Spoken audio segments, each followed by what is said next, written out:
नमस्कार, बहुत स्वागत है आपका। आप देख रहे हैं ग्रांड ज्योतिष सीक्रेट।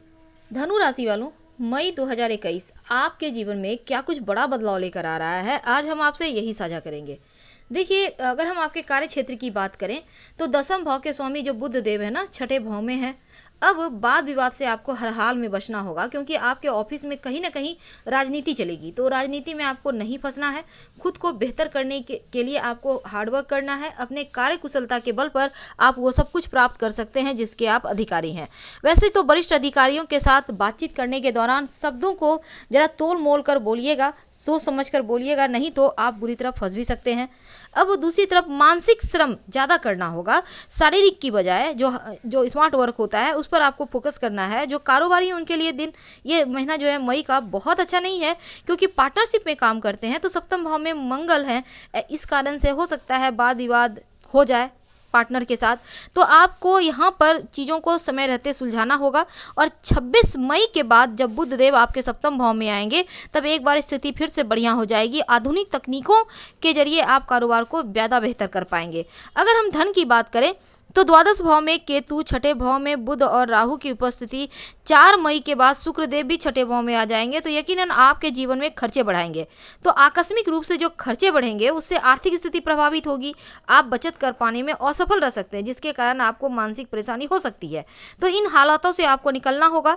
जो लोग व्यापार करते हैं, देखिए अंतिम समय में लाभ होने के योग तो हैं, लेकिन 26 मई को बुध जब आपके सप्तम भाव में आएंगे तब।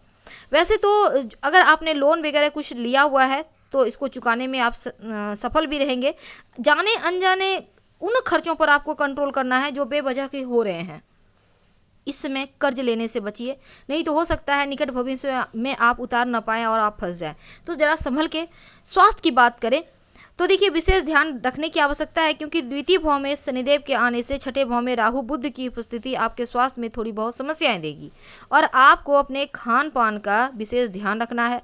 संतुलित भोजन करने की आदत बनाइए। छोटी छोटी नहीं तो परेशानियां बढ़ सकती है। यदि आप खुद को फिट रखना चाहते हैं तो आपको इस समय थोड़ा सा योगाभ्यास वगैरह करना होगा, हेल्दी डाइट लेना होगा। और कोरोना वायरस का वक्त है तो संभल के रहें। प्रेम और वैवाहिक जीवन की बात करें तो बहुत अच्छा तो नहीं है। लव के साथ थोड़ी बहुत मतभेद होने की संभावना है। तो ऐसे में लव के साथ जब भी आप बात करते हैं तो किसी को नीचा दिखाने का कोशिश ना करें। अच्छा बोलें, सोच कर बोलें कि कहीं उनको बुरा ना लग जाए। और वैसे आपको लगेगा कि जैसे उनके व्यवहार में थोड़ी परिवर्तन आ गया है, तो आप जानने की प्रयास कर सकते हैं कि आखिर बात क्या है। लेकिन अगर हम आपके घर परिवार की बात करें, रिश्तों की बात करें, वैवाहिक जीवन में थोड़ा सा सावधानी रखना होगा। सप्तम भाव में मंगल के रहने से दाम्पत्य जीवन के लिए बहुत अच्छा नहीं है। मांगलिक दोष बन रहा है तो जीवन साथी का क्रोध बढ़ेगा। छोटी छोटी बात के कारण झगड़े लड़ाई हो सकते हैं। 26 मई के बाद आपके सप्तम भाव में बुध रहेंगे, वाद विवाद होने की संभावना थोड़ी और बढ़ जाएगी। हालांकि 28 मई के बाद शुक्रदेव भी जब सप्तम में आएंगे तब एक दूसरे के प्रति प्रेम बढ़ेगा, आकर्षण बढ़ेगा, मनमुटाव समाप्त हो जाएगा। तो यानी कि आपको रिश्तों को बचाए रखने के लिए, बेहतर करने के लिए इस समय प्रयास करने की आवश्यकता रह रही है। अब हम बात करते हैं पारिवारिक जीवन की।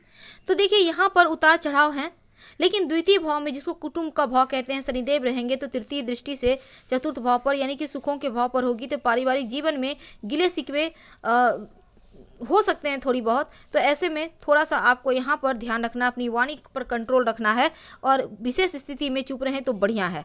माथे पर केसर का तिलक लगाएं या हल्दी का तिलक लगाएं और भगवान श्री हरि के मंत्र का जप करें, ओम ह्रीं बृहस्पति नमः, तो आपको राहत मिलेगी। हम आपसे विदा लेते हैं। हर हर महादेव।